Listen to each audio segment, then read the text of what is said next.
Have you ever heard the old adage, a picture is worth 1,000 words?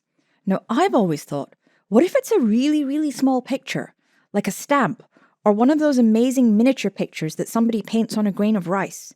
Or what if it's a really big picture? Is that still worth 1,000 words? Luckily for you, I have decided to stop philosophizing and show you how to make better pictures. I'm Linda Sharkey, and in this course, we'll make amazing pictures. We'll take your InfraWorks model and bring it into Twinmotion.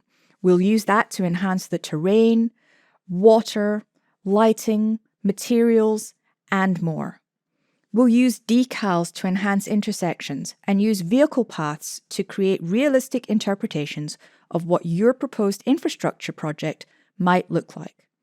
Join me to see how you can create even more powerful visualizations of what could be within the context of what's already there. Come on, it'll be fun.